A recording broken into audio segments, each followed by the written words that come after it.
My name is Dare Folarin. Today we are looking at the 2025 World Human Rights Day. What is human rights? How can you make sure that your rights are not trampled upon? I have with me two juggernauts. I have the Vice President of the CDHR in Nigeria, Comrade Yinka Folarin. It's going to be a case of Folarin. Yeah. That's good. Good afternoon and good afternoon to our viewers from all the other places. Okay. Also with us is a veteran journalist, Mr. Yemi Akitude. You're welcome to the program.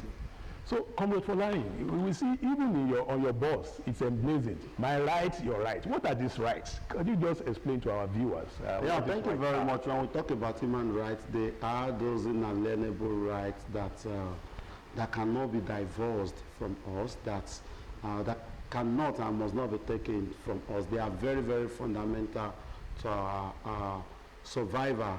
And when we look at it, coming to the World Human Rights Day, right. It was after the World War II that the United Nations looked at it, that what are the ways we can actually prevent more wars in the future, that we can come about peace. And it was agreed upon that if we respect the rights of one another, right. Probably that will prevent us from getting into crises and having conflict. And that was why the 30th Universal Declaration of Human Rights was agreed upon. It's a document that was brought that was brought forward precisely December 10, 1948. Right. And when we look at this right, they are very, very much simplified. Like we talk about a right to life, that nobody has right to take our life. Right. And the right to life, among all the rights, it is the most fundamental one, because for you to enjoy, be it social, economic, cultural right, your right to life must be preserved. And when we also look at the freedom of expression, human beings have to, they need to express themselves, they will need right. to communicate. Right. These are part of it. And look at it also when we talk about movement.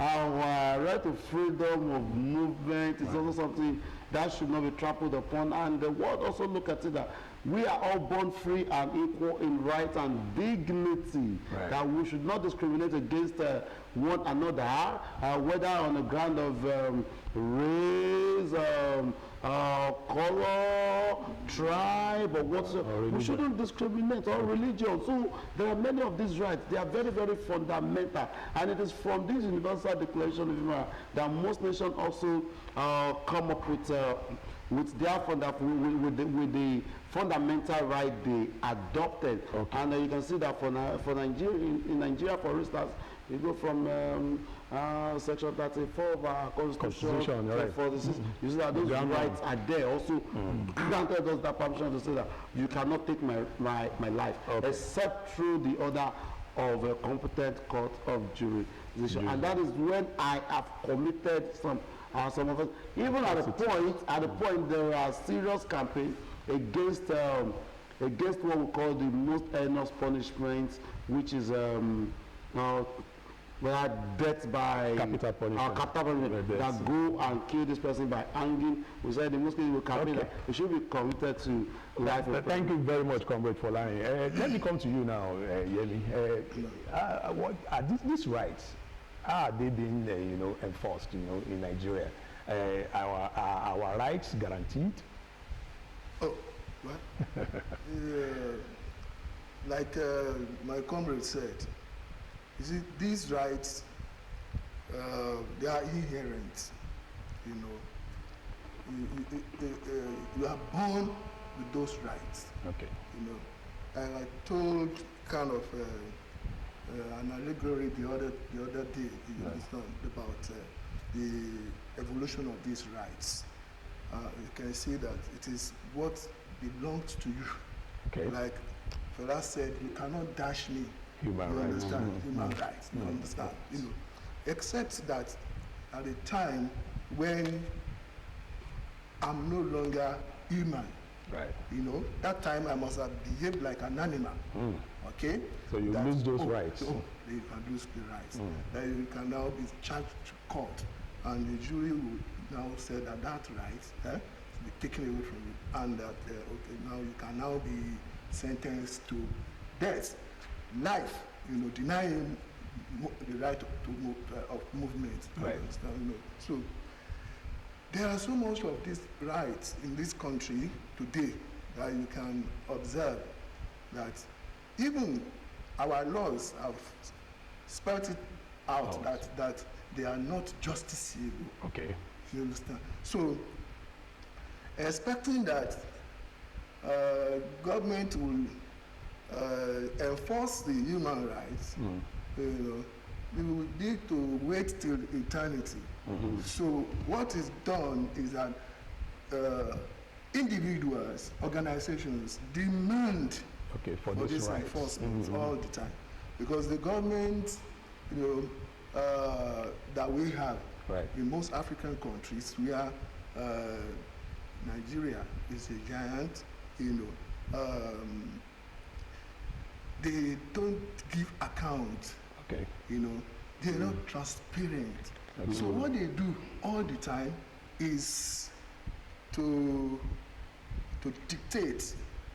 So, and the government that dictates will definitely deny you your rights, because people like for the freedom of speech, the freedom of thought, the freedom of opinion, you understand, the freedom of association, you understand. So you will be denied each time that you raise voice against atrocities or illegality or inadequacies of government.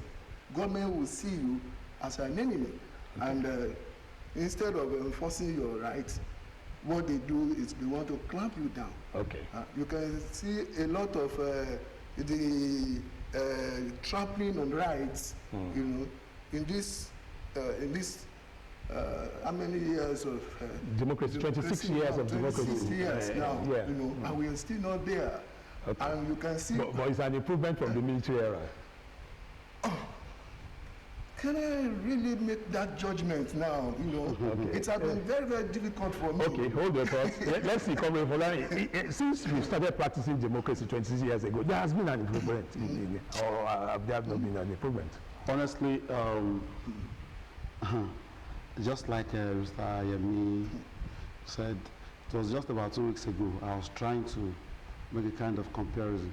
Though, as a pro-democracy activist, I will tell you, the worst form of democracy will be better than any type of military rule. That's in principle. But in the real practice of it, when we look at it, are we not even worse under it? When we talk about respect for rights of the citizens, yes, we could raise our voice now to speak, but just the way we were being clamped down then, I can see it is even more worse in some cases now, because what we are encountering now is like what some of us will call autocracy. And under that autocracy, we have authoritarianism, a situation where they do not want it to. Would that be a fair assessment? Because if you look at the way people are talking now, radio stations, newspapers, and everything. The way in now, there's relative freedom. What do you think? We witness both. We witness both. Yes. We fought the military. Yes. We fought the military. And I can actually say, even during that time, I remember when I staged a one-man protest in Abeokuta. There were soldiers, at the gate of the governor's office. When I was removing the Babangida Boulevard, inscriptions there, as a protest against the annulment. They didn't start shooting, they didn't, Thereafter, I think the governor invited the police, and they didn't know that it was just a single man show. So they thought we were many. So they came with a battery, of policemen. And the question was just asking me, where are the others? Where are the others? I said, there are no others. But today, you hardly have that kind of opportunity. If you have the experience of the protest that has happened in the recent times. Okay. So that is why, like I said, we must protect, and we will never succumb to calls, by some dissident voices, asking the coming of the military. You understand? Unfortunately, there are even some elderly people, experienced leaders among them, and this stands condemned all the time. And me, I stand to condemn it. Okay. But we need to put our governors on their toes. Okay. Because as watchdog of the society. Yes, we need to do that, because they are the ones that are making things difficult for the assessment of the progress of democracy in this country. You can see people criticizing the national government all the time, the president. Whereas the subnationals too. Don't care for, you understand?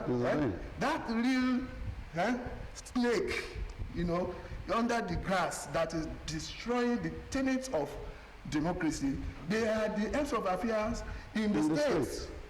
But people are afraid of them, because if you criticize a governor today, we were sharing an experience when we were coming here, myself and comrade, and you will wow that how could the governor, denigrate so low to the extent of, start chasing, dissenting voices that are just advancing, asking for the right of the people. Whereas, vicious parody, you are the one who is going to enjoy, the end result if you follow the advice of the critic.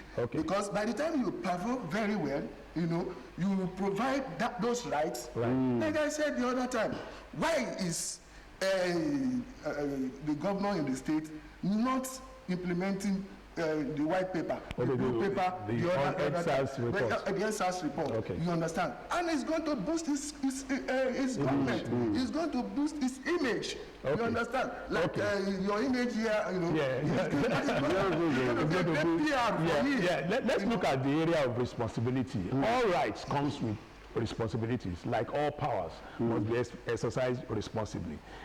In the area of the CDHR, your right ends where my right begins. So please educate our citizens. In fact, as a matter of fact, human rights are not absolute. Right. It comes with responsibility. Where my rights ends, yours starts. And as a matter of fact, when we look at it practically, even just as I am, as you're seated there, if I'm still stretching my hand and it has not touched you, probably I've not violated your hand. But by the time I stretch my hand, it is to say that I'm inviting trouble. So that is coming into my space. Yeah, I'm coming to your space, and that is just it. Human rights are not absolute, and just like whatever you say, that's why that we said. I was in one of the institutions recently about 3 days ago, and we discussed a topic about freedom of expression. Right. Yes. While we agree that you have freedom of expression, wherever you are expressing, you should be able to defend. You should not say because you got freedom of expression, then you should also understand that there's what we call defamation, there's also what we call libel. You should, whatever you say, you should be able to defend it. You should not malign people's name, because you can imagine if you are a victim of such a situation where people will just, in this digital age, somebody will just sit down somewhere in the comfort of his and carry fake news and come up with fabricated news that can dehumanize and traumatize people. It can be, it is very, very. So your rights ends where another man's rights starts. And you should also know, as a citizen, you are expected to be to contribute positively to the advancement of our country. Why we criticize constructively, not destructively. Even when we feel that government have not done this right, we come up with a proper channel. We engage you that you are not doing this right. This is what we feel you should do.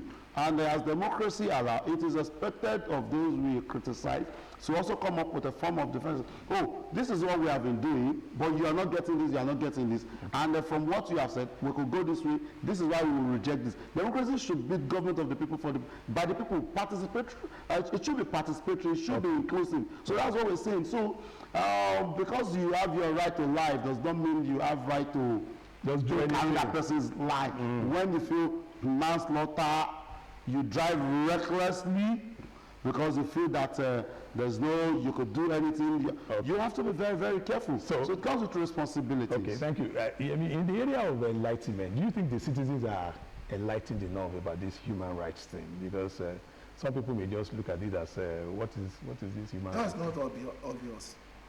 It is not obvious. As I was coming with vehicle now, you know, the taxi driver that took me, okay, you know, wanted to open the door from the driver's side, the passenger's car from the driver's side. Okay. You understand? You know, wanted to open it for somebody to join the vehicle. Okay. You understand? And I told him that the police can arrest you. Okay, close the door. That it should not, that it should go to the right side to open, not the left side.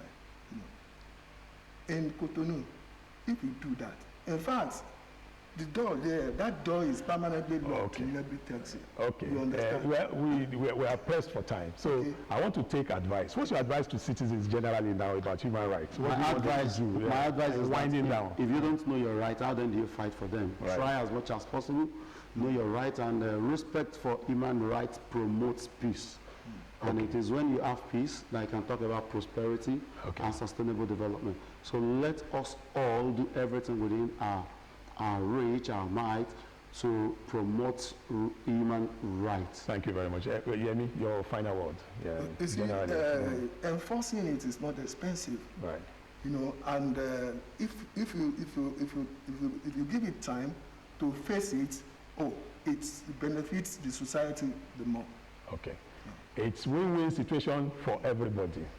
That's the size of the package for today. Until next week, when we come your way again with a fresh edition of the program, this is Dari Folarin saying bye for now. I just want to thank our guests. Thank you for coming. Yeah. Okay, bye for now.